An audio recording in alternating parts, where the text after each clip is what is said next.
All right. Good morning. What is going on, my brothers? I'm live with Elliott Hulse. Good morning, Elliott. Morning, Richard. What's going on, my brother? Man, today's been a great day. I woke up first thing in the morning and did yoga, and then I meditated. Then I took a quick shower, got dressed, and I'm here having this great conversation with you, man. Nice. So the plan is we're just going to rock this for about 60 to 90 minutes. We'll see how it goes. We got some chat open on the side over here. If you want to catch our attention, super chats are always welcome. They pop out nicely.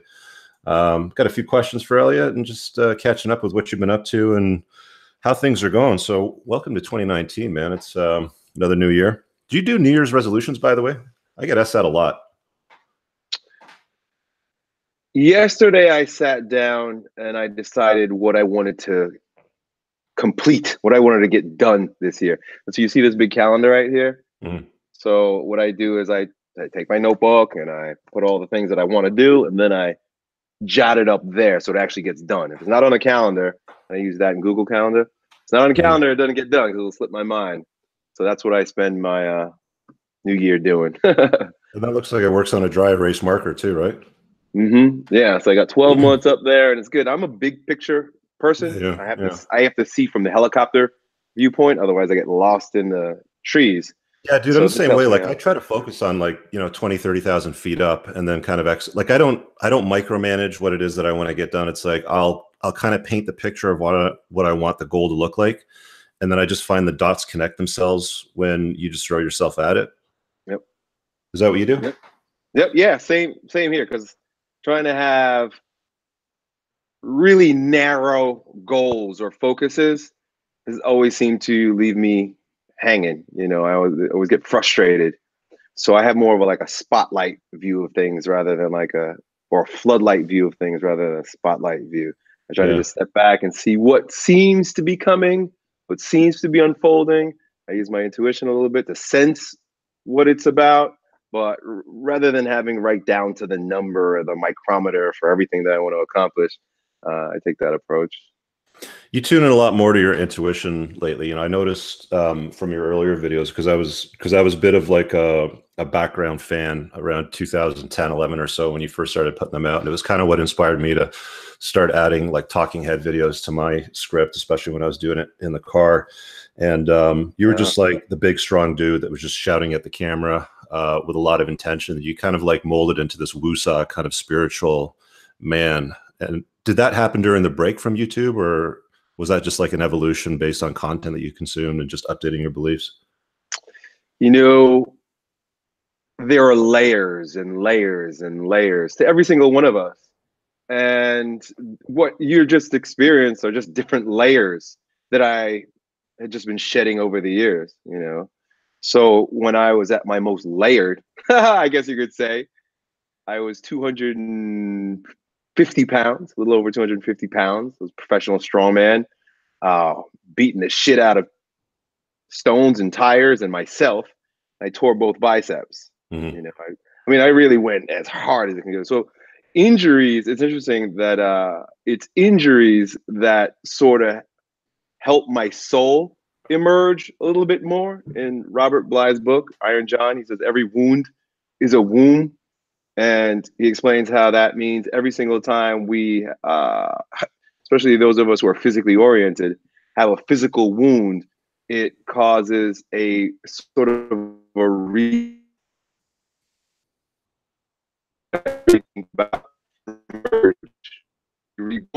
more evolved version of ourselves, or at least a different one.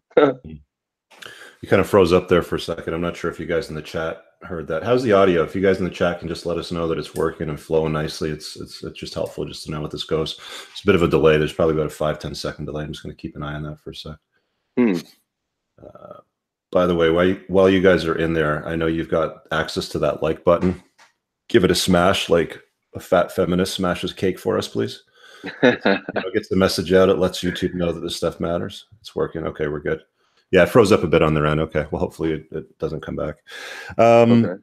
So you're fairly new to the red pill stuff, right? You did an interview with Rollo on your channel. I watched that. That went really well. I've noticed that for red pill type of content, most guys come to it as a result of trauma.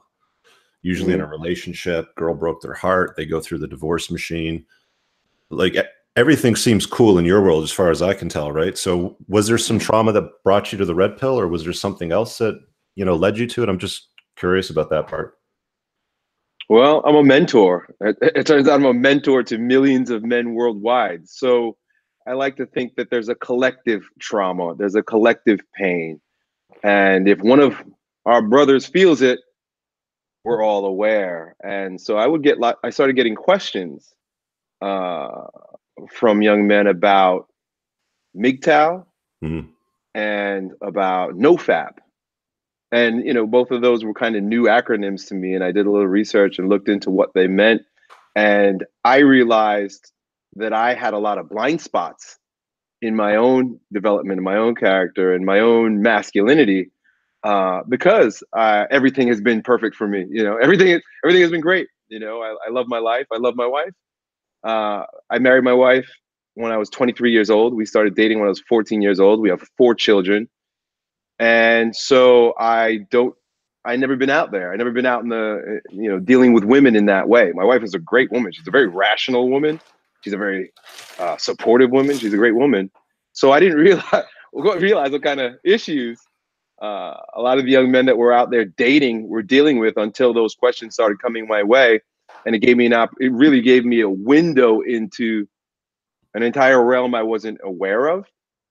But then also reflected back to me where I was really living with pill conditioning, right? Blue pill conditioning, but just unknowingly, you know. So various things like seeking acceptance from women, not even just my wife, but women in general. I realized like I've bitten my tongue and I've bowed down and I've pandered to a lot of what I instinctually knew was wrong or didn't really resonate with me to be a nice guy. Mhm.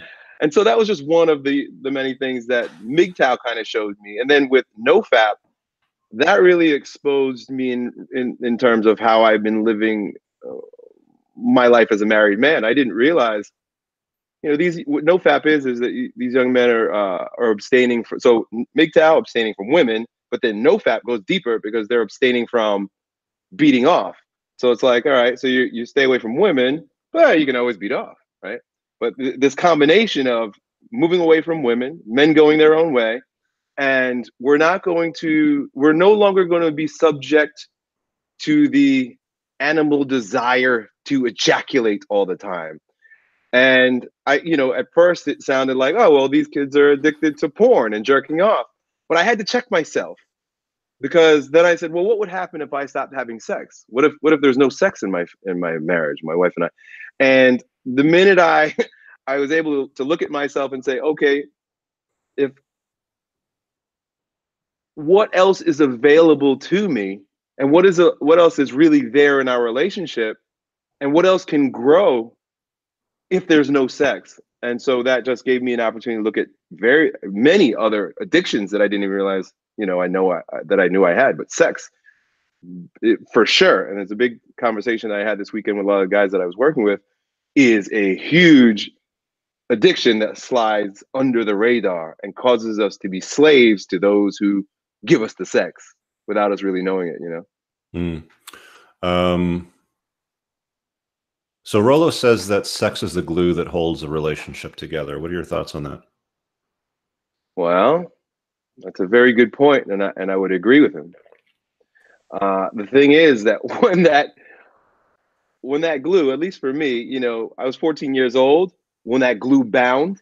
So I was still a teenager. I was basically like a preteen. So I was glued to my woman at that early age, you know, and we've been together since. And so all those stages of maturity that most men go through on their own, I did glued to a woman, right?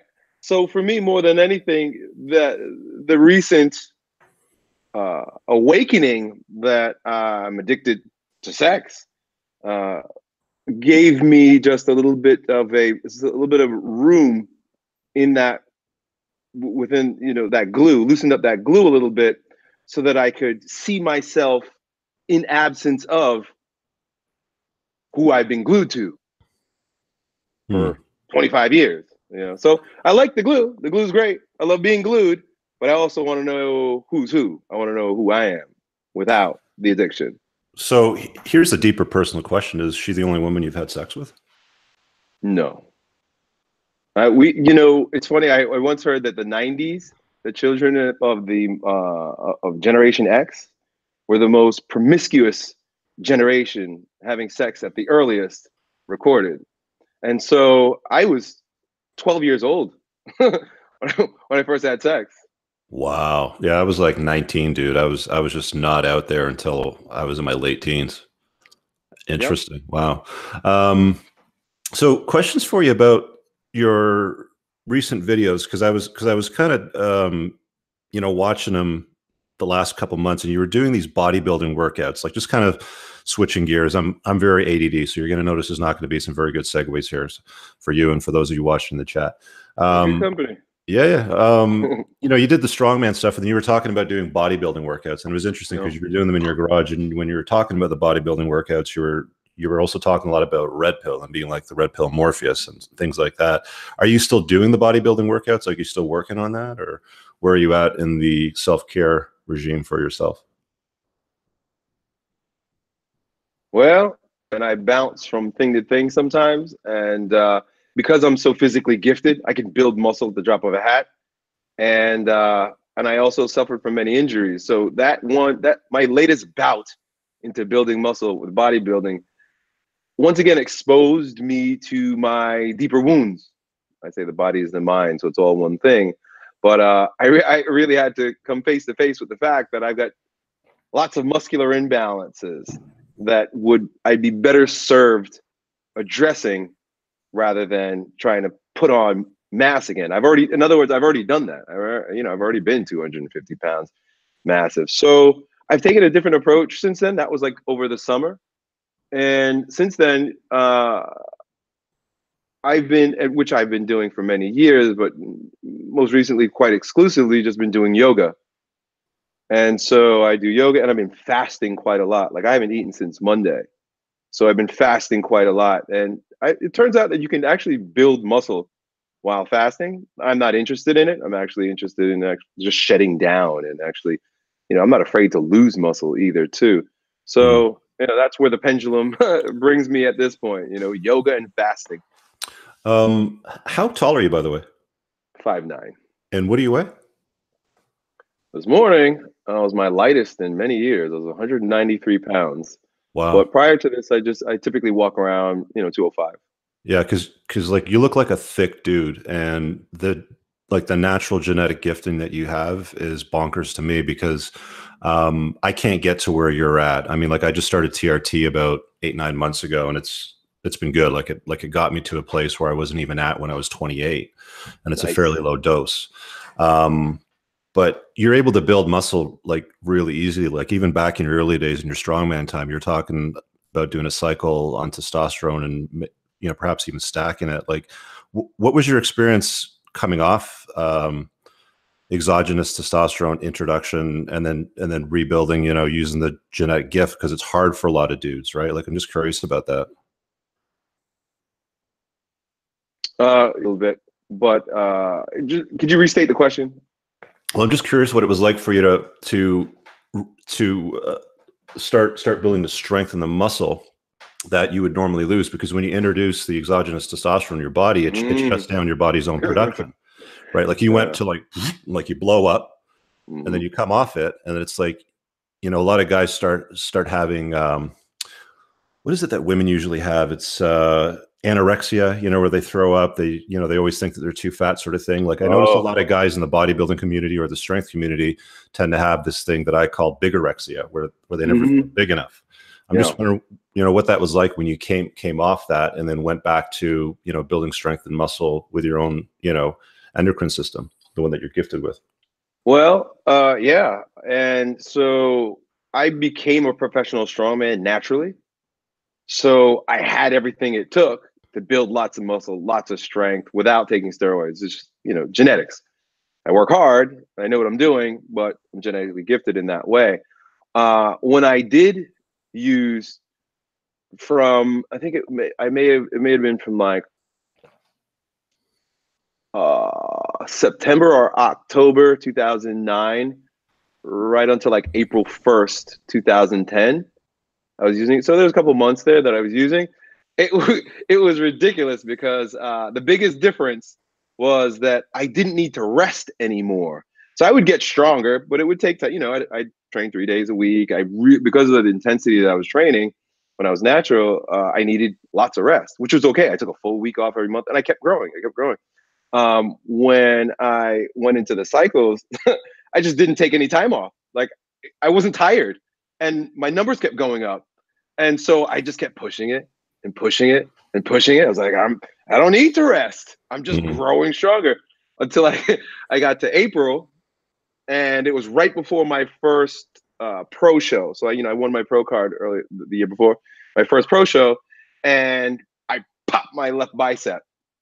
So apparently, I was growing too fast for my tendons. And so I stopped at that moment. And like we're talking about, being ADD and the pendulum swinging, I happily went from 100, 250 pounds back down to about 100, 200 pounds. And I was running Tough Mudders. I was doing Spartan races. I think I did about 4 of those between the two of them. I tried out for the CrossFit Games. In other words, I just dropped it. I dropped the whole thing completely. I was like, all right, well, I popped my bicep. I could go back to Strongman, but I was like, I already did that. I'm already done. So I just leaned right down. I didn't need the same kind of strength that I had before. And if you notice, that's when my YouTube videos started getting really popular. So if you started watching me in 2010, I was huge. But by 2013, definitely 2014, I was like what I am now, like 195 pounds, and I was shredded, and I was making those videos with my shirt off. So I didn't care. I didn't need it. I definitely wasn't as strong as when I was a professional strongman, but it didn't matter to me, so I didn't really look at it. Mm. When you talk about all the different like disciplines you've gone through with strongman stuff, bodybuilding, yoga, CrossFit, Tough Mudder type of competitions, in your experience, what do you find is the best way for guys to develop a strong, you talk about becoming the strongest version of yourself. So what is the best way to develop a strong, useful body that's not going to be prone to injuries? Because obviously when you're pushing it right to the limits, you're going to pop a bicep. You're going to, you're going to break things, from time to time. Everybody does. I mean, the body can only take so much stress, right? What's your view on that for dudes watching right now? Well, the very first thing I would say is that there's a difference between what's going to build your soul and what's going to build your body. And a lot of time, or build your body in the right way. So I have zero regrets for powerlifting and for strongman. In fact, it was not only a great gift to me, but one of the greatest gifts that I gave to the young athletes that I trained, because it didn't just build their bodies and their strength. There's something that is released, like a beast is released when you just rip that 700 pounds off the floor, pick up that 300-pound stone. So in other words, I like the fact that that type of dangerous, or you're more prone to injury with strongman than probably maybe others because of the odd objects, might not be the safest or the you would say minimum effective dose for building muscle and being strong as a man, but it builds something in the soul, something in the character, something that is that's sorely needed, which is an attitude, if you know what I mean. Yeah. So, when young dudes are like 14, 15, 16 years old, and they're just getting that budding testosterone, but they're really usually unsure of themselves, man, you just put a barbell in their hand and start having them get strong and shout. In my gym, I had 2 rules. 2 rules. You can shout. I encourage you to shout, scream to the top of your lungs, because you'll see there's a tremendous amount of power that's released from the body. That's why Bruce Lee, when he used to kick people's asses, he's making all kind of fucking noise. Wah, wah, wah. And then I remember Monica Seles as a tennis player. I had a crush on her when I was like 12 or 13 years old. And I realize now that the reason why she was a tennis player, by the way, if you don't know, Monica Seles. And I used to just get turned on by the fact that every time she hit the ball, she went, ah, ah, ah. And I didn't know what it was as a kid, but that sound, I was like, oh my God, I love this woman. So, but the reason why she was doing that is because, you know, she was a beast and she smacked that ball. I wasn't a tennis fan, but I was a Monica Seles fan. I think it's got something to do with that whole female copulatory, you know, vocalization, you know, that response to that like sexual sound of the sort of thing, because it does tie into sex, right? Yeah, I know yeah. what And you're you know, talking about. Yeah. this was before having sex. This was like, you know, I was a kid. No, even before, yeah, I was probably like 10 or 12. I had a subscription to Sports Illustrated for kids. And so I fell in love with Monica Seles because of her humping sounds. Yeah. But as Yeah. as an adult, or like, you know, for a lot of guys, the minimum effective dose, meaning like, what can you do that you don't necessarily have to make a lifestyle out of it, or change your entire life. That may not have the same effect as going hard that way in the gym, is simple bodybuilding. And I think bodybuilding is an art. It's a science. It's a meditation. It's wonderful. Now, the term bodybuilding itself has gotten a bad rap, just like a lot of other things, right? Like you said, patriarch before. You know, it's just a word, but it's got a bad rap. Like Yeah. God. Why do you think the term bodybuilding has a bad rap? Well, because you look at the professional bodybuilders, and you know, a lot of people see that and they realize that it's for most people unattainable, and unnatural. And so, back when bodybuilding first began, I think of guys like Eugene Sandow. Bodybuilding was more about health than how huge your muscles are. So these guys, you know, a lot of the bodybuilders were also wrestlers back in the day. You know, Eugene Sandow, I think of George Hackenschmidt. Their bodies didn't look like Ronnie Coleman's, or who won it this year. Who was Anyway, it that had the special on Netflix? Was that Ronnie Coleman? Mhm. Did you see that? No, I haven't. Oh, you got to watch it, man. Dude is in a rough state these days. Like, you know, Yep. from all like the heavy lifting that he used to do, because he used to push some heavy shit for a bodybuilder. Like, he was not a strongman, Yeah. but he used to move around some heavy metal. Yeah. And like, he's paid the toll. You know, his Yeah. body is a mess right now. He's in constant pain. Yeah. So, you know, that's I think that's what turns people off, Yeah. that side of it. But if you take a scientific approach, and you really know what you're doing, you take your time and you build a well-balanced body, it will make you look better, you will feel better, you'll be stronger, you'll be more alpha just by Mhm. mere virtue of having muscle. Yeah. It's not gonna do any harm to you, I don't think. I mean, like, for me, it started when my dad gave me his Charles Atlas stuff. I don't know if you remember him. Yeah, back in the day, right. Yeah, yeah. So it was a mail order package. I still have it somewhere. It's a mail order package, and they kind of stapled together, and it basically taught you stuff like dynamic tensions, right? Which would be like, you know, push in like this, like use your body weight. You know, Yep. to do this would be your chest. You could do your chest this way as well by pulling apart. You would do your bicep by, you know, curling up like this, just with resistance, and then push-ups and things like that. And I started doing that when I was like, I don't know, like probably 13, 14, probably around that same age when your uncle started to teach you about, you know, lifting heavy stuff and powerlifting. Hmm. And I've always done it like all my life. And I never tried to compete in anything, although I did want to compete in a natural bodybuilding contest when I was 39, just before I was hitting 40, because it was like that line in the sand before your masters.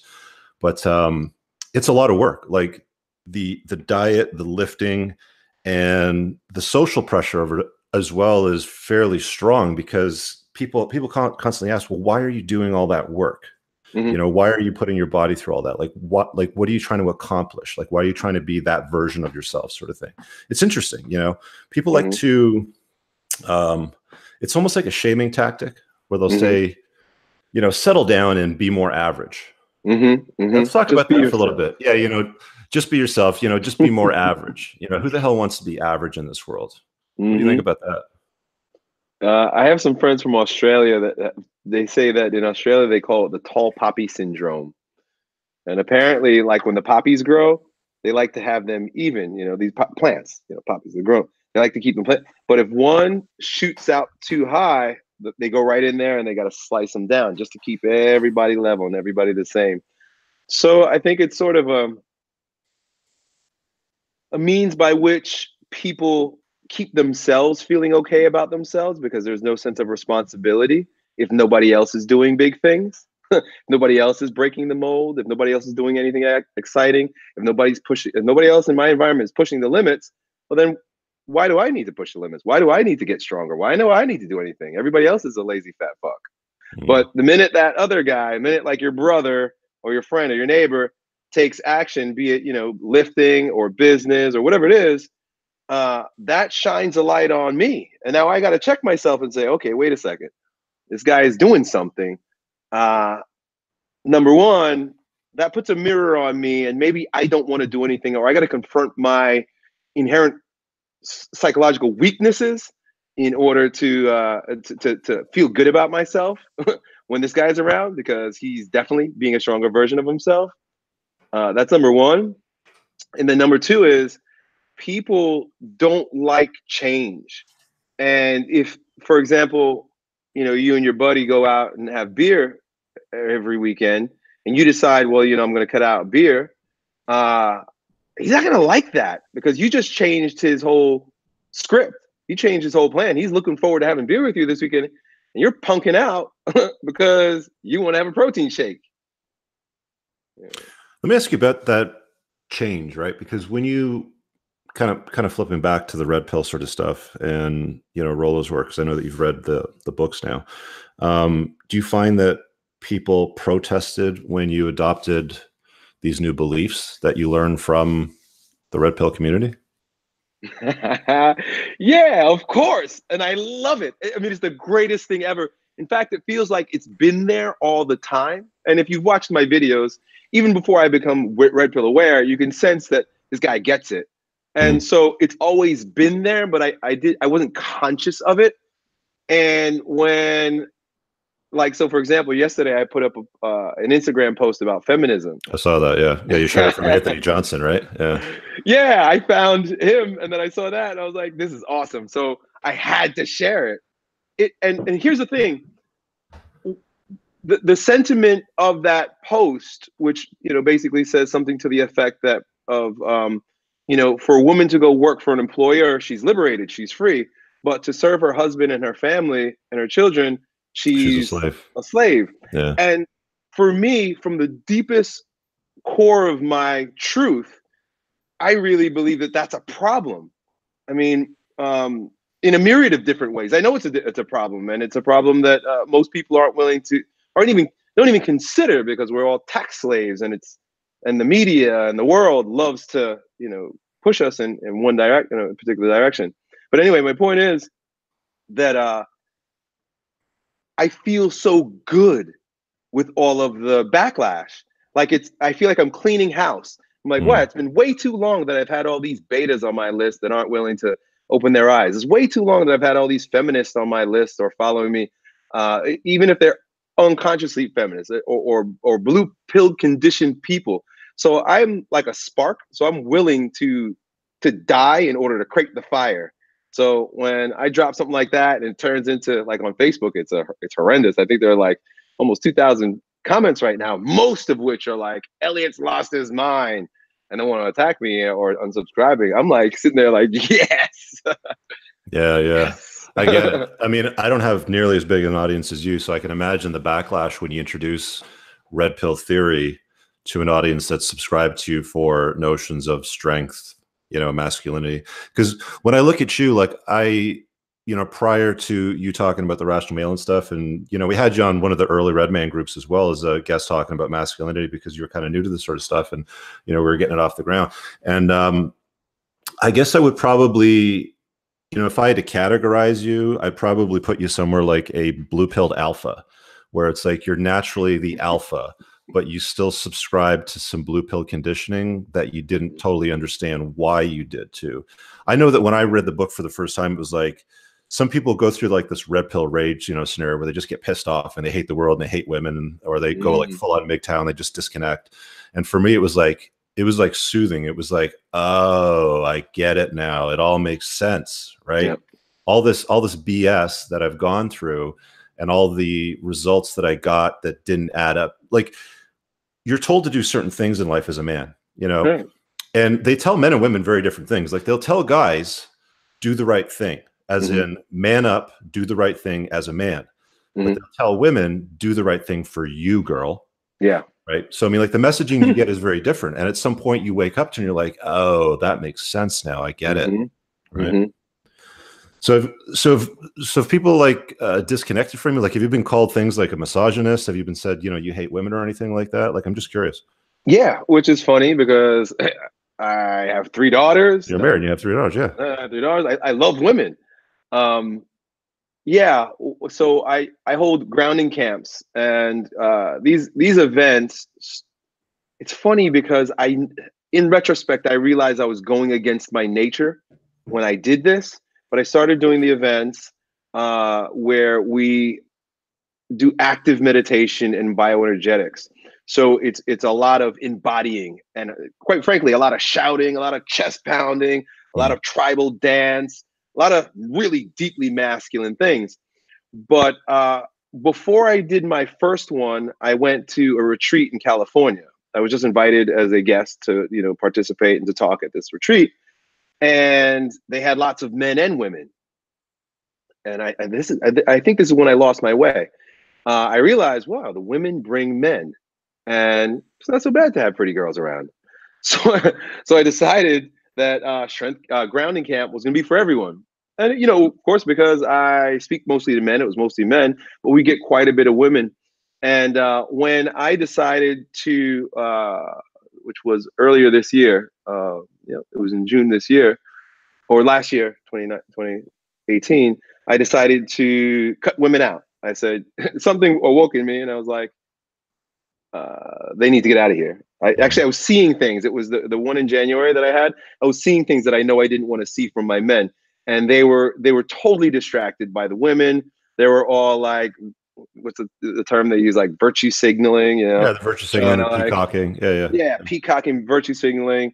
And then I had some married men that, I only think of one, but I'm sure it wasn't the only one, that ended up cheating on their wives at the event. And I'm like, okay, this has got to stop. So I put an end to all women coming in, and a lot of them hate me now. A lot of them, and a lot of the blue pill beta dudes that were there, that were having a good time, that love me, now they hate me. Talk yeah. shit about me all the time. I was I was in entrepreneurs groups for quite a few years, and I noticed that the conversation we had in our private forums always seemed to be watered down. I just couldn't put my finger on it. Yep. And one of the things that I did when I created my men's community on my channel was I made it clear this is a men's community. It's not because we hate women or we don't, value anything about the feminine side. It's just I know that the conversation changes when Mm-hmm. there's females in the room. And I don't think that men can work on becoming the best versions of themselves, the most masculine versions of themselves, if they have to water down their ideas in the conversation that's exchanged. Women have their spaces, men have shared spaces. Yeah. And I think that works. We have a new version of feminism today. Yep. I'm not talking about like gender equality feminism where, you're like, I've got a daughter, you've got girls, obviously. So like drive a car, vote, have a job. Awesome. Yeah. But I mean, the version that we have today is a little bit different. I'm just wondering what your view on it is, like what you've learned about it. About the version of it that we Yeah. see today.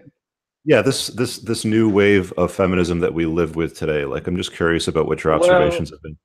What works really well in politics is having victims and oppressors, and it's worked really well to keep us separated as race. I don't think racism really exists. I think it's a concept that was created in order to shame some people and to make others angry. I don't think there's an oppressor. This is just me. I think there's what it's turned into is the shamed and the angry. And so we see it with race, we see it with religion, we see it with sexuality, homosexuality, and now we've got like trans sexualities where people say there's like 70 different factions within sexuality. But then feminism fits right in there with that, where it's become one of these tools by which whoever's perpetrating these isms creates in order to create separation and to disintegrate the individual and the family. So our sexuality has been completely disintegrated. Men are more like women now, and women are more like men. The family has been completely disintegrated. We all lose with this new form of victim and oppressor consciousness.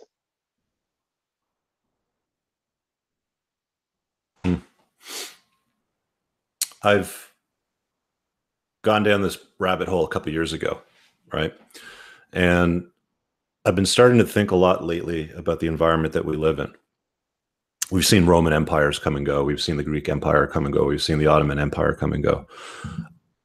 I've gotten to the point now where I've started to look at this version of toxic feminism, and it's looking like, to me anyway, that the environment that we live in, toxic feminism could literally be the end of the West. We see men avoiding marriage. I see guys getting vasectomies at 19 because because the risks that are associated with marriage. We see guys going hardcore MGTOW because of things like Me Too, the hostile family law system that we live in, all these things. And I don't see it improving. I see it pushing. I see it pushing into a supremacist movement where like women have equality. You know what I mean? Like they've had it for a long time. Yeah, particularly in the West. Yeah, like they've had it for a really, really long time. But like every movement has to come to an end. Like every mission has to end at some point. But it's almost like it's just manufacturing new ideas. Like it's manufacturing indignation on a daily basis, and it's grasping onto things from like periods of time that you normally wouldn't even go to. Like the whole Kavanaugh situation that we had, last year, where it's like some random from 20 years ago can literally change the course of American history, sort of thing. And it's good that there's pushback, but to me, it's scary. Like the way that I look at things and the way that things are coming. A good friend of mine, Aaron Cleary, I don't know if you know who he is. He's another author. He wrote a book called Bachelor Pad Economics, and he has a channel, and he more subscribes to like the notion of just enjoy the decline, like watch it burn sort of thing, like grab a beer and sit back and watch it.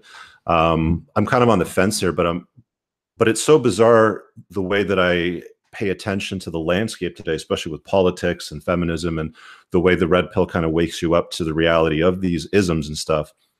And it's just bonkers. It's just so weird. Yeah. Well, I have to agree with you that it is going to be the decline of the West. I've been thinking about this a lot lately too, that it's interesting that it's Western women that are fighting their men, that are angry with their men, and that Western men are being more and more feminized. When the West has been the most, have given women so much more, have put women on the pedestal. So I think about like Muslim men and like, if you live in Iran or a lot of these Muslim countries in the Middle East, their women aren't even allowed to show their skin. So you think about that. So you got the middle, you got the West, I just told you about, you got the middle where women aren't even allowed to show their skin. And then you go to China where they don't want daughters. We got so many friends here that, or my children's friends that are Chinese little girls, because these white women adopt Chinese babies. The Chinese don't want little girls.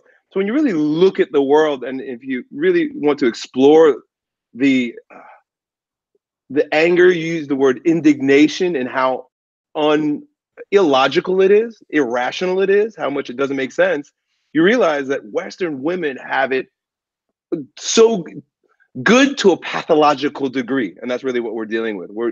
They've been given so much freedom that it's actually pathological. Yeah, and guys are still really subscribed to those blue pill beliefs. They're still subscribed to make her more by becoming less yourself. Right. Put her up on a pedestal, support her by becoming a lesser man yourself. We said there's a book that I haven't had a chance to read. I think it's called Estrogeneration. Have you read it? No. I got a summary from a buddy of mine, but basically it kind of dives into the like the way that estrogen has basically infiltrated society everywhere. Like, we know that when women are on the birth control pill and they pee and it goes through the water treatment centers, they can't get the estrogen out of the water. It's just not possible. So a lot of guys are drinking water that's estrogenic. You know, there's compounds that are put into foods that are estrogenic. And I mean, like, even my men's community, I've got dudes that are in their 20s. And one of the things that we talk a lot about is masculinity, testosterone, TRT, and things like that. And when they share their blood labs, it's like, there's guys in there that are in their 20s that have like blood labs that are pretty close to what women would have for testosterone levels in their 20s. So it's like you were saying earlier, you know, men are becoming more feminized and women are becoming more masculinized. I mean, you talk a lot about masculinity too, right? Oh yeah, of course. What are your observations on that? I mean, I've seen some talks that you've done on, you know, your channel with your grounding camps and, you know, some of the highlight reels that you put on your Instagram and stuff like that. What have you noticed? Well, I would definitely say that masculinity is in crisis. I mean, it's very evident even by what you just said in terms of the normal, natural hormonal levels that are associated with being a man are being manipulated and dropped. And it's funny too, because I remember a couple of years ago going to a couples workshop with my wife that was led by two women. And, you know, even then I was like, this is wrong. I remember the woman talking about what makes a boy different than a girl in utero. And, you know, and then she talks about how the male embryo is bathed with testosterone. But the way she said testosterone, it was almost like she had a distaste in her mouth. Almost she said it like with resent, like testosterone. So you got on one hand the genetic and chemical manipulation of what makes a man man. And then on the other hand, you have this ideology that there's something wrong with masculinity and it needs to be fixed. Yeah. Yeah, I see that a ton. Just going to give a quick shout out to the super chat here. William says, Elliott got it right. I think the red pill has shown itself through instances in our life. We just didn't know it was red pill. Keep up the great work. Thanks for the super chat, man. Appreciate it. Yeah. When you were a kid, what did you want to be when you were growing up? All kinds of masculine shit. I wanted to be anything that was dangerous. Let me put it that way. So I wanted to be a fireman. Of course, I wanted to be a football player when I played football. Then I wanted to be a Marine. And it's interesting that didn't turn out. So I ended up becoming a strongman. So I mean, everything that I've wanted to be or have become is like danger and aggression and masculinity at its best. Those were all my favorite things, still are my favorite things. What lesson did you have to learn the hard way, and how could you help others avoid that same mistake? You know, a lot of people are not going to like this or understand this, but I'm coming to this assertion these days that, number one, promiscuity with men, I don't think is a good idea. In the back in the day, they'd say like men can go, women would say this, that men can have as much sex as they want, but woman is a slut. Well, I think men are sluts too if they spread themselves out too much, and I don't think it's a good idea. From my own experience, and this adds to it, premarital sex or being in a committed relationship sex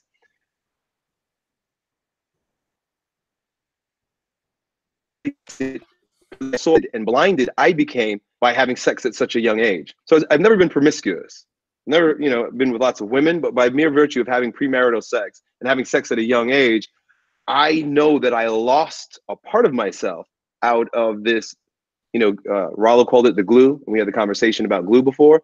Well, it was like the minute I started having sex, I was glued right there. And that addiction has gone, for me, had gone completely unrecognized as an addiction. It wasn't, I love my wife, but I realized that if it wasn't for the sex, I wouldn't have stayed with her that long. I wouldn't have been with her all this time. There were so many instances where we were much younger, where I was like, I think I should break up with her.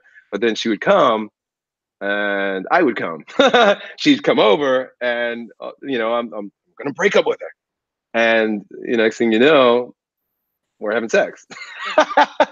So I was deep, and she knows this now too, that yeah, I was deeply addicted and manipulated by her sex at a young age. And I look at, you know, I was with, it was 60 young men this weekend, and I started our conversation with that. I started our conversation. We had 3 days together doing great things, but I wanted to nail this in the beginning. And I asked the men, and it was a group conversation.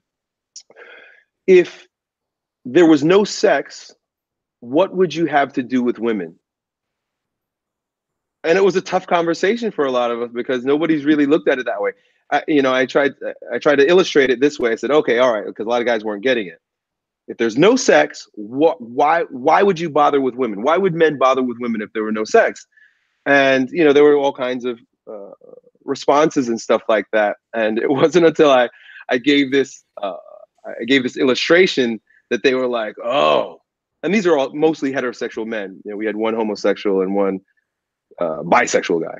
But so I said to the guys, okay, good. You guys who have girlfriends or wives, imagine this. You go to bed one night with your wife, you snuggle up, you go to sleep, and everything's great. You love your wife. Then you wake up in the morning and she gets out of bed, and you notice where there was once a nice, sweet, soft vagina, there's a penis that grew there overnight. How do you think your relationship would change now that there's no vagina there? That you're not going to be having sex anymore. And a lot of them really had. One guy broke down in tears. He was like, he never realized. He's like, it's the only reason why I'm still with it. For him, he was going through a tough time. It's like the only reason why I'm still with this crazy bitch. And it was like eye-opening. So the one thing I would say, to answer your question, to come full circle, is don't be a slut and be mindful about premarital sex or pre-commitment sex, because it's an addiction. It can be an addiction. And for most guys it is, but they don't know. Do you think that marriage is still a good idea in today's world? Not the way we do it here in the West. I don't think there's any reason to have a government contract with another human being about our love life. I'm a libertarian anyway, so I'm not interested in government being in any part of my life. But the marriage contract and the government intervention is not designed for men. It's designed for power and control by the government through the woman, which is exactly how the devil always gets his due. That's why the snake came to Eve, not Adam. So what's his name? Hitler said that the best way to control a population is to take the fathers out of the home and make the women dependent on the state. And the minute you sign that contract, that's what you're agreeing to. Well, that's what they've done. It's been that way for a long time now. It's been that way for decades now, where the state is now the head of the household. It used to be that the men had responsibility and authority of the household. Now men still have 100% responsibility, but no authority. The state has all the authority and is now the head of the household when it comes to marriage. So, I mean, if you choose to marry or even if you don't marry, but if you live in a way that the state views as a marriage and have kids, you're literally signing over the rights for the state to decide and for her to decide. And by the way, family law is not friendly. It doesn't encourage women to behave well. It encourages them to maximize their hypergamy on the exit with the divorce law. Then you're basically handing over you're playing Russian roulette with a 6-shooter with 5 of the chambers loaded, hoping that one time out of 6, she's going to behave well on the exit and give you a fair arrangement, fair access to your kids, and not divorce rape you.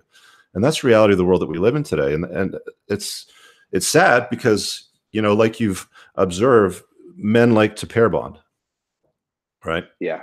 It's built into us. Yeah. And so do women. I mean, I think the traditional marriage or the way we did things in the past is great. And so I see one of two things as viable options for young men. And we spoke a lot about this. Yeah. Number one, I gotta be honest, dude. And I know you guys have had certain MGTOWers on your show and stuff, and there's some arguments that ensue, but I think MGTOW is a good idea. And I encourage more men to realize you don't need a woman to have a great life. So even though I'm married, all these years, I think that it's a good idea. I think that it's okay. I think that it's beneficial on a society level and on an individual level. Men do need to go their own way. And then the other is, if you're going to get married, I would definitely not do it with the state. Man, I really know what the answer is with regard to marriage, because I know the state, they'll say you're married even if you're just living together and you never signed the contract. I would like to see a return to traditional gender roles in and outside the home. It made sense. It was okay. Nobody was victimized and there was no oppressor. I think it's the natural way for men and women to be with one another. Yeah, so let me take you to task on that, because you're saying that you think MGTOW is the way to go. It's the best way for men to behave, but you're also saying men shouldn't be promiscuous and they should pair bond with women. Mm-hmm. I'm seeing lines blur here. Yep. Yep. A lot of blurry lines here. Right. So because we're all individuals, I honor and I even praise those who have chosen to go their own way. I think it's okay. The line is blurred because I'm not that, right? So right away, it's like, that's why a lot of people, sometimes confused about the things that I say, because my life is a lot different than some of the things that I support. And so, yes, I do support that. And yes, I also do support. Now, the only way I would say MGTOW first, go your own way first. But I do believe, maybe only because it's been my experience, and I'm kind of live under a rock this way. But if you find a good woman and you can maintain that sexual polarity and that balance in the relationship and in the home, it can work. It can be great. But if it's not this, then it's going to be ugly. What would you consider a defining moment in your life, Elliott? Well, I mean, I've had tons of them. Every time each bicep I tore was a defining moment in my life. Both those were defining moments. Of course, having sex and getting married. Being with women. That's a defining moment. And that changes us, and I think that's a big part of what I want to point out. Is like it's easy to say that we're unaffected as men, but I think we're deeply affected by our sexual relationships. So that's defined me. Building my business, defining moments. I have 3 daughters, and of course each one is a defining moment. But I also have a son, and my son's the youngest. Go figure, right? I was the oldest of all the boys, growing up in my home, and king of the boys, always the strongest, fastest, biggest. And so, alpha on top of the pack, just by virtue of being born as a kid. And then here's my son, who, thank God I'm his dad, who's got 3 older sisters, and lives in a far more betafied, feminized world than I ever did. And I think one of the defining moments as it relates to him was probably, he's 8 years old now, probably like the last year or two, now that he's kind of past the mommy phase, being a dad to a son. And so he and I go camping. He helps me out in the backyard. We do things together. And that has really shed new light on my role as a father, but even more so as a father of a boy. Mm. You're doing a lot of pitching for the non-jobs revolution at one point, which to me, I took it as, job basically stands for just over broke. Create your own gig and run with it. What's your view on life as men when it comes to generating wealth and creating purpose and putting a little dent in the universe with a non-jobs thing? Like, can you explain that? I think as men, talk about defining. I think work has always defined men, and I think that's okay. I think that's great.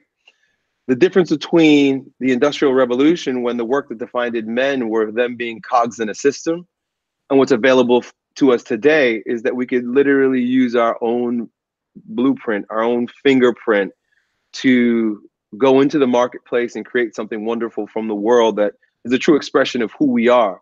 So it's like entrepreneurship taken to the, to the greatest degree this day and age. So I think that it's a great opportunity this day and age, particularly with the internet, is a great opportunity for men who would otherwise be stuck as a cog in a system because there was no other way. There was no other way. You had to be a factory worker or a farmer. There's no other way. To now realizing, the age of information, that those things that call your soul, like, so for example, I know that you do this to a degree as a business. You love masculinity, you love men, you love sharing this message. It's great that you can do that thing that your heart's called to and monetize it, earn a living from it, have an even exchange of value with the marketplace. Shout out to the super chat here from Liberdad. He says, thanks, Elliott and Richard, for the great work. Men need to learn how to live for themselves and not for women. Greetings from Brazil. Thanks, man. Yeah, making yourself your own mental point of origin is different. We're not encouraged to do that as dudes. We're encouraged to be a cog in the wheel, become one of the sheep. And when you unplug from that condition, and go and do something different and great, it's always going to be challenged. I mean, your family is going to be the biggest challenge. I got it. I'm sure a lot of dudes out there that have gone their own way and created their own business to put a dent in the universe have been told, well, why don't you just get a job? That's not making any money. But I think it takes a little bit of natural talent, but it also takes an unrelenting desire to be effective and find a way to create like significant value with what you're doing, right? Do you still talk a lot about the non-job stuff? Like, do you still encourage people that way? Like, I know your grounding camps are more like active meditation and banging chests and shouting and stuff. Like, is that something that you're still on? Well, I started making those non-job videos back in 2012, I think, or 2013. And this concept of internet entrepreneurship was brand new, really. I mean, it didn't explode the way it did right now. I was not lucky, but I sought it out when the internet basically just came about. I didn't have an email address in college. And when I decided to start my own business, I knew right away, and this was like 2003, that the internet was going to be, I was going to need to learn marketing. I was going to learn how to use the internet in order to reach people to hire me as a coach, come to my gym. And then ultimately I ended up starting to sell products. But by 2013, I kind of I had it nailed and I was doing really well. And I just saw it as my responsibility to liberate the next generation by letting them know, hey guys, things have changed. Now you may have just gotten out of high school. I've been out for a little while now and I'm out in the real world. And let me tell you that it's not what they told you. In fact, because of the advent of the internet, which we take for granted, but is still very, very, very new, we have the capacity to, and not just with the internet, you could build an offline business. I have gyms all over the country. But you can use the internet to break the bonds of the societal conditioning that told you need to go to university, you need to get a big corporate job. Actually, don't need to do that. And I'm proud to say that now, that was 2012, 2013. We're 6 years later. Most of the events that I go to, that I teach, when I had a grounding camp, then I have strength camp events, which strength camp is all about helping men open their own gyms. The majority of millennials are entrepreneurs or thinking about entrepreneurship. So it literally is like just the way things are going to go. And if you end up working in an organization, I still believe, so for example, I have lots of guys that work for me, but they're all entrepreneurs and they're all business owners. So I don't pay them, I pay their companies. And I encourage every single one of them. If you're going to work for Strength Camp, you need to have your own business. And, it's beneficial on both ends of the spectrum. We sort of step out of the matrix a little bit with taxes and whatnot, although we do everything legally and we make sure that we don't cross any boundaries. We step out of that matrix a little bit as a company, but then also more than just the tax benefit and what it is to have a business of your own. The mindset that I think is responsible for all men is that I am sovereign over my life. I'm trading some of my time and skills with this organization in order to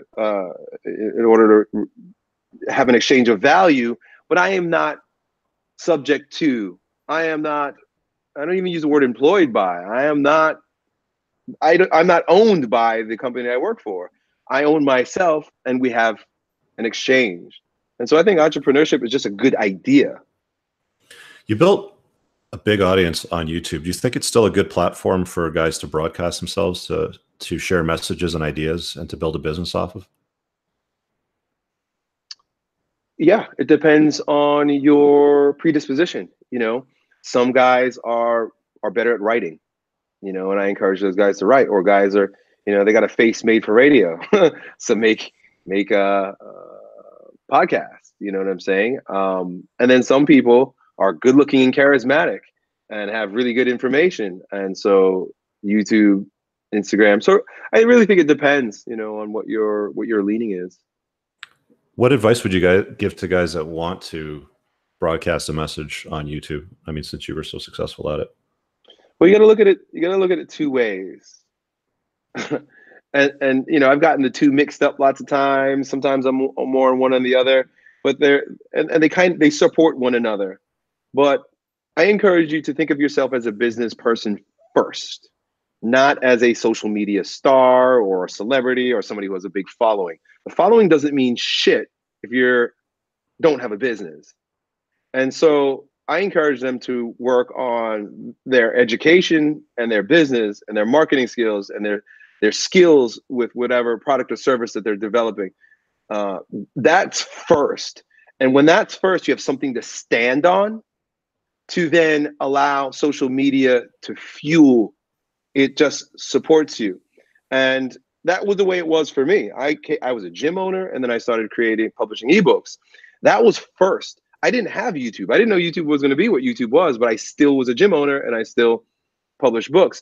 It wasn't until I started making YouTube videos and realizing, it's so funny, that, okay, well, if I make more YouTube videos, I get more clicks to the links to my products and to my services. Good. But somebody mentioned the Hodge twins before. One of the things I learned while making those videos and growing in popularity is that you can earn money from YouTube, specifically YouTube. I'm not talking about the other ones. And back then, you know, the amount of views and following that I had, Keith Hodge hit me up one day and he was like, "Why aren't you a YouTube partner?" I was like, "Because I have a business. What do I need YouTube money for?" And he said, "Dude, just turn on the ads. Just become a partner and then tell me what you think." And so, you know, here I am, I've got my business, everything's going well, I'm getting leads. I turn on YouTube as a business with the ads, and I was like doubling my income.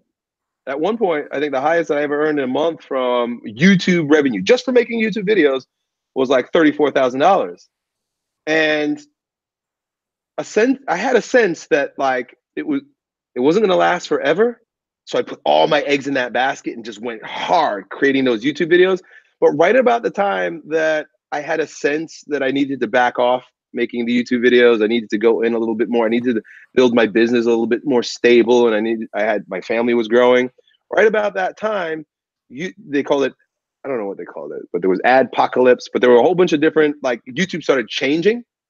And the money that a lot of guys that were social media stars and YouTubers were making began to drop. And so these guys were scrambling because it was like, oh, I was depending on all of this money. And I saw it as, what a shame. You should have been a businessman first rather than rely on YouTube for your money. And as that money started to continue and continues to plummet, and you realize it's fragile. So Dan Kennedy, who was a marketing teacher of mine, says the most dangerous number in business is 1. And if you're relying on YouTube, or you're relying on Instagram, or you're relying on one of these things to pay you or to bring you leads, and not focusing on your business and really working on other streams of income or other means of marketing, then you're definitely going to suffer, like I saw so many people do. Yeah, it's weird. I mean, I kind of launched the channel, I think it was 2014. It was after a retreat that I was on, and I started the channel, you know, on the notion of blending entrepreneurs' success stories with their fast cars. And I've never changed the channel, and I'm never going to change the channel name because I want to be true to that origin. But you know, like you and many other guys have, including myself, I mean, you kind of like move into different areas. You talk about different things that are of interest to you. It might be bodybuilding, might be strength training. You know, for me, it had a lot to do with the red pill awakening that I went through. The YouTube revenue is not, one, it's not reliable, and two, you're building a business on their platform. And if you treat it like a hobby, like a lot of people do when they broadcast themselves, you're going to get paid like it's a hobby. So for me personally, I think ad revenue is very small. It's probably worth less than 10 or 15% of my total revenue for the business. And I do treat this like a business. I mean, it's, you know, it's the reason why I put premium content behind paywalls. It's the reason why I speak. It's the reason why I create exclusive stuff that doesn't end up on YouTube. Because I think it's incredibly important to do that. It's a good place to get recognized, though. Like, it's a good place to get found. If you put out great content that answers questions, and I think you did this really, really well in the early days too, when you were putting out like almost daily videos, you get ranked and you get recommended. You're going to draw a lot of eyeballs in, which kind of leads me to the next thing. Like, I started to notice with the stuff that you were putting out, it's almost like you became the father that people didn't have. Like, there was a lot, like there was an audience of men that were fatherless that were asking you questions that they should be asking their dad, that they didn't have the opportunity to ask. What is that all about? Like, did you notice that at all? Because I've seen that in my videos a lot too lately, where guys are like, you know, I wish I knew this 20 years ago, or I wish that you were my father growing up, or something, like some version of that. Well, there's no doubt that we're living in a father barren landscape, either just not having a father being minimally involved, or fathers that are just so blue pilled and beta that they're like having two moms at home. And so I was just making videos because it was my job. It was just my business. It was what I did. And you know, I'd answer questions. I didn't think too deeply of it. I was just doing it. And it wasn't until I started doing live events. I stopped making YouTube videos. You know, I live down here in Florida. I basically live in a swamp. There's not a lot of people here. But when I got out of here, I stopped making the videos and I started meeting young men at my events. I then began to realize, and it took a lot of growth for me to step into this, that I am like a father. I am a father in many ways to perhaps a million young men out there. And so even like, for example, this weekend, so many of the young men confided in me that, you know, I was like their father figure, and tears came to their eyes about how their father was either mentally disturbed, or my mom only spoke poorly about my father and I didn't get to see him a lot. They're really, as Robert Bly would say in Iron John, they're father hungry. And in order for me to step into that role, see, I had a father. I had a pretty alpha father. I still, you know, he's still alive. In order for me to have the compassion that's required for me to step into that role, really required me quite a few years of self-reflection and evolution, where now I can, you know, if you would have said that to me years ago, I would have either had a denial about it, which I knew I was in denial about it for a while, or sort of an arrogance about it, like, you know, look at me, how cool I am, that, you know, everybody looks up to me. And so it's a very, very, very, very important, and a role that I take very seriously, that I feel that role in my way for so many young men. You wrote a book called King. What was that about? Well, during my hiatus, you know, I call it hiatus, I've called it many different things, including going down into the tunnel, where a lot of this transformation that I just mentioned started to unfold. I became interested in the work of Robert Moore and Carl Jung, and specifically Robert Moore, and much of his work on the archetype of initiation, you know, the initiation rites of passages for men. But one of the things that he did was he took Carl Jung's concept of the quadrated psyche, where, you know, where we get the thinking, feeling, being, doing concept of what it is to be a human being, but he superimposed it upon the mythological archetypes of the king, warrior, magician, and lover. And so the king is, well, let me start with warrior, because we all know warrior so well is about doing. You know, it's innate in our nature as men, is to do, is to protect, is to provide. But then we also have our thinking capacity, which is the magician. You know, I like to think of the magician more like a priest. I think every man is a shaman or a priest. Magician just reminds me of a dude pulling a hat, a rabbit out of a hat. So Rabbit I don't too. resonate with it. So I say priest, and every man is a priest in his home, in his world, and then also lover. And this is where we get our sensuality. You know, most of our addictions come out of the wounded lover aspect of, you know, our hearts. But then there's the king, and the king in this equation of, you know, thinking, feeling, being, and doing is not thinking. He's not thinking. The king don't think. The king doesn't do anything, and feeling just gets in the way. The king is just being, you know. And so you say being, and it's so confusing to people. And this concept of being, and the concept of king is so mysterious to people. And so there's so much association with it that is, like we used, you know, we were saying before, different words just have associations with it that are inappropriate.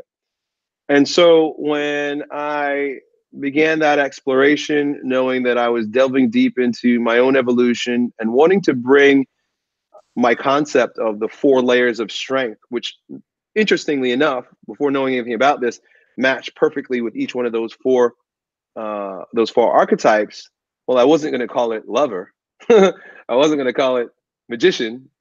And really what we're all looking for anyway is the stillness of being. You know, that's really what we want.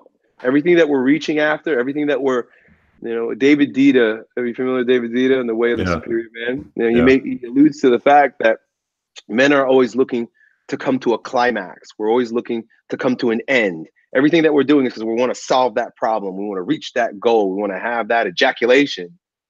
And a part of what comes with that final release is the diminution of striving, of seeking, of needing, of addiction, and the ability to just sit and be still and to allow.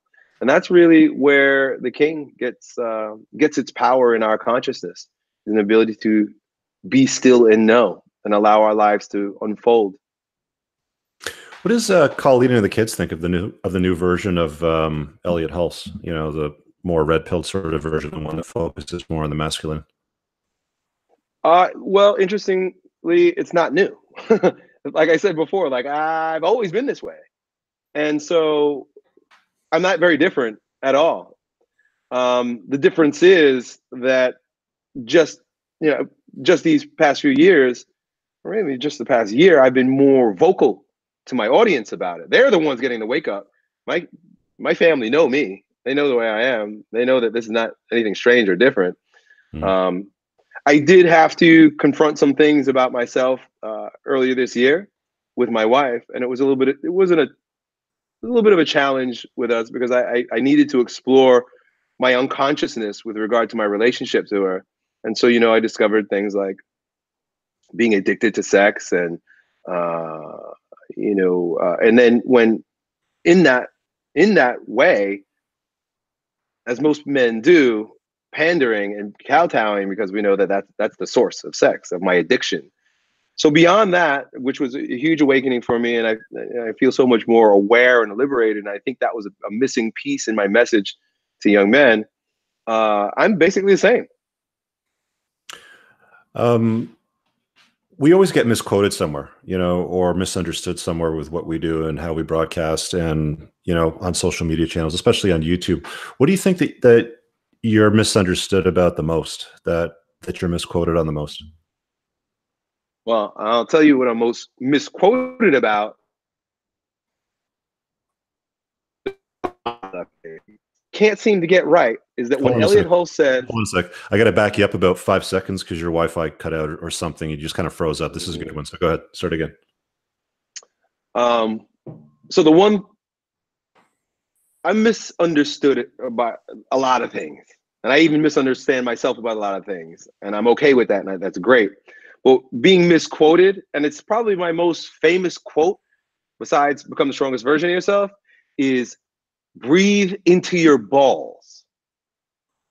Breathing into your balls. And it's a concept that I've explored and show and taught and speak about For years, people say breathe through your balls.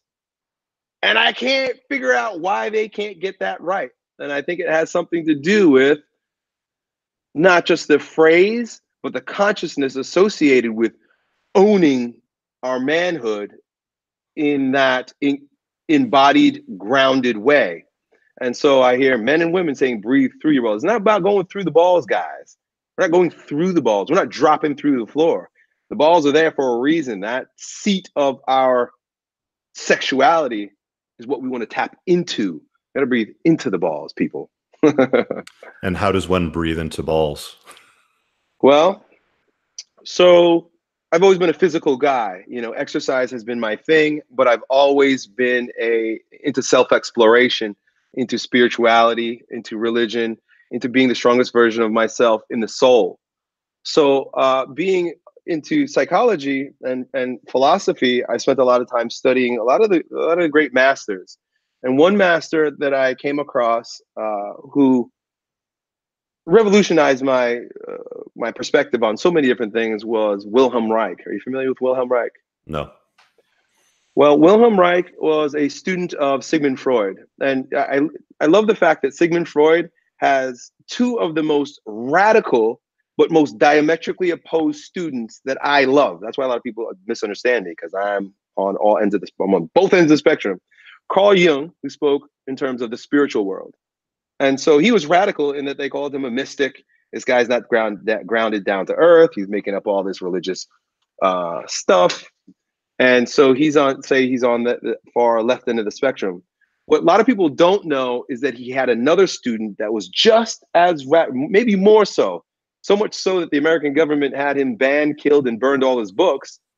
On this far end of the spectrum is Wilhelm Reich. And Wilhelm Reich understood and showed how the body held the trauma, and that in his practice, rather than speaking with his clients, he found that he needed to observe them, particularly their breathing and their body, while they were processing trauma. What he began to notice is that when people would speak of or bring up memories of trauma, their body, either the look in their face would change or the color in their skin would change. Certain muscles would tighten up, certain muscles would tweak. Certain parts of the body would just go limp. And all of these physical defense mechanisms were related to a stifling of the capacity to breathe deep. They're all defense mechanisms to make the breath shallow. And so a full orgastic wave, or full breathing wave, is where the entire organism, from the tip of the head to the bottom of to the perineum, right?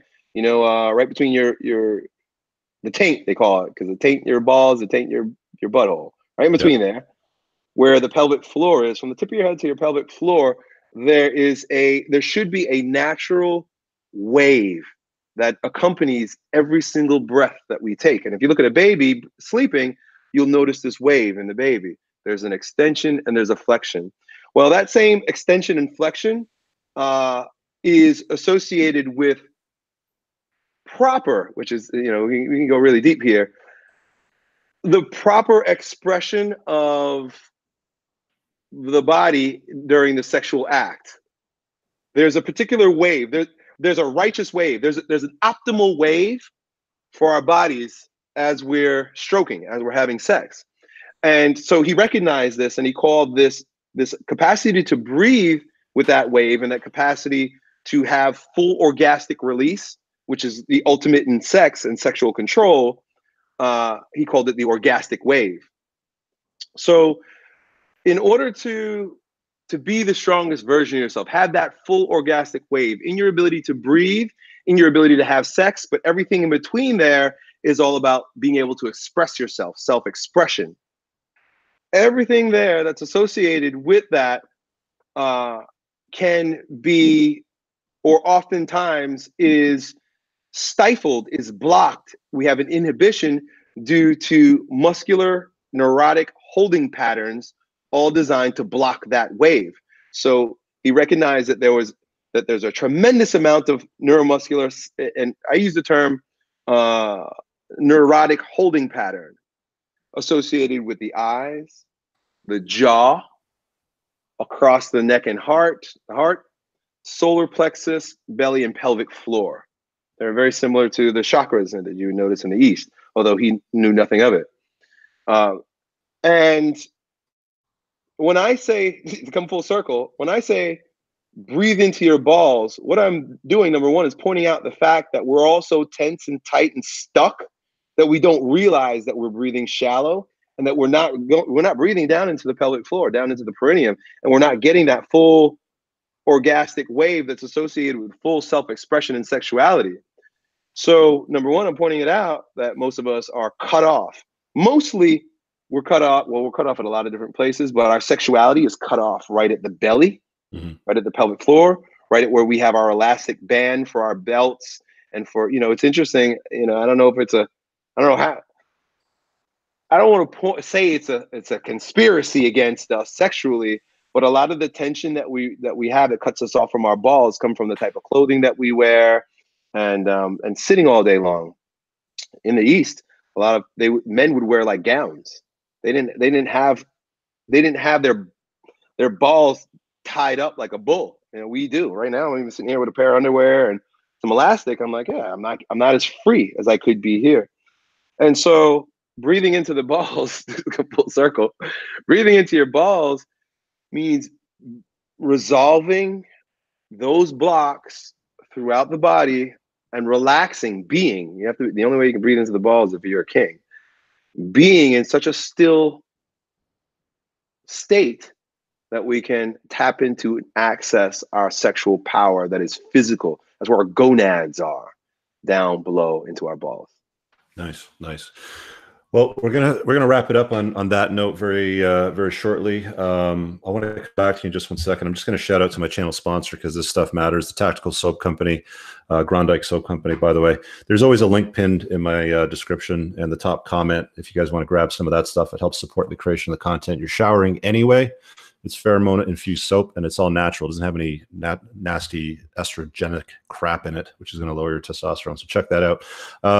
What are you working on this year? It's 2019. I kind of want to wind down this broadcast. Point to what it is that you want to share with these guys that are watching. We got like close to 600 people live right now. Well, if you're interested in the things that I'm talking about, which are well researched, in fact, in trauma therapy, they're talking about this now. I'm talking about breathing into the balls. In trauma therapy, trauma release therapy, they're talking about this. In a lot of the men that are coming back with post-traumatic stress syndrome, a lot of this body psychology stuff that I'm spouting right now, which might sound crazy, is number one, it's ancient, and it was highly developed by in the West by Wilhelm Reich and his students. One of which is Alexander Lowen, the creator of bioenergetic analysis. And so, what I'm saying might sound a little crazy, but beyond just doing your research and seeing that these are things that they do make sense, they are logical and they're true, they can't be spoken about in order to bring about change in your life. And that's why I created Grounding Camp. And at Grounding Camp, rather than talking about the concept of taking back our balls, breathing into our balls, releasing ourselves from neurotic holding patterns that have been keeping us as good little boys since our mommies told us not to touch our peepees, and and school teachers. We practice Osho active meditations, which is a lot of physical embodiment of masculinity. We're not just talking about it; we're doing it, but we're doing it in this controlled environment where you really get to let loose and allow everything to